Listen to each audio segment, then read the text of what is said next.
Hi, it's Darren, and welcome to Brookside, Nova Scotia. I'm down here on the shores of, you're going to love this, Moosehorn Lake. Isn't that fantastic? That's wonderfully Canadian that this is the name of it. Anyway, I was in Nova Scotia last year, and I come back again to visit family just before Christmas. And if you've ever been to this part of the world, you know that they're aggressively friendly. So they kind of grab onto you and they don't let go. So great to be down here, visit with family, have some lunches, dinners, and a whole lot of hugs. So if you've never been to this part of the world, put it on your bucket list. Maybe come when it's warmer because it's pretty chilly, but it is a beautiful place to come and visit. I was actually in Peggy's Cove the other day, but it was so windy I thought it was going to blow over. So I thought let's do it in a quieter spot, and this is absolutely gorgeous, isn't it? Anyway, when I was here last year, I shared an idea with you, and I want to give you an update on how we're doing towards that idea. And it was that I think most of us have this big blind spot that is really going to manifest itself over the next 10 years. And it's a question that it's really just a matter of which side of the coin you're on, which is who's going to look after you or whom might you have to look after? And actually over the next 10 years, it could be that you're on both of those or you may be both at the same time in some cases. And I think that's an area where we as an industry and us as a practice, we really need to devote more time and energy and resources to being of value to you to navigate what is going to be a remarkably complicated situation, much more than most people anticipate. And I'm really grateful to Dr. Joe at MIT at the Age Lab for kind of educating us and being part of that experience. And Dr. Joe gave me a chance to speak at MIT on this issue. So where we've gone with this is that over the last year, we've really added a lot more resources to the team. We've added a lot of new team members. So, Alex, Mina, Kathy, I'm glad that they've joined us to add more capacity to provide more service and support to you. The complexities of our business in terms of the compliance and the regulatory regime has gotten nothing but more complicated. And I've added Sandra Henderson to the team, and Sandra used to be the chief operating officer of the wealth division of one of the biggest banks in Canada. So having her come in with her capability, her horsepower to make sure our practice is running with the highest level of skill and ability, I think is wonderful that she's joined us to do that.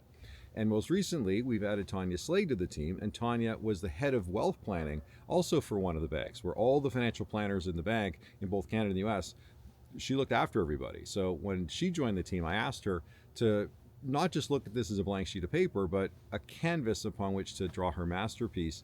And I asked Tanya if she could focus on things that the banks would just never let her do because they've got thousands and thousands of clients of all kinds of different demographics and wealth situations. But in our case, it's just our clients. So I'm delighted that in the short period of time she's been with us, she's embarked on a few projects to evaluate things like concierge healthcare, elder care, some technology solutions to use AI, to just be of more value to you. So we're going to be looking to evaluate those things and roll them out as we go into 2026. We've also got some other changes that are going to come in terms of we want to be able to do some other services and capabilities that may require to change some things in the back office.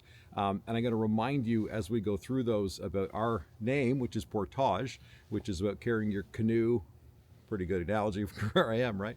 For carrying your canoe and everything with it over an obstacle. And it's a lot of work, but it says a lot about keeping you focused on your journey. And I suspect we're going to have a few portages that we're going to all have to do together in 2026 as we make some really fundamental structural adjustments. And I'm just going to ask you for your patience in advance and also your partnership so that if we need to get anything done, some paperwork signed or what have you, we kind of get that back and forth as fast as we can so we can all keep on moving together. And we'll give you lots of notice and lots of updates whenever those things are about to come. But I suspect early in 2026, we're going to have to make a few operational changes in the background, and that'll require some updating of paperwork. And it won't be a big deal. We just want you to kind of get it done and get it back to us as fast as you can. Again, so we can get over the portage and get going as fast as we can.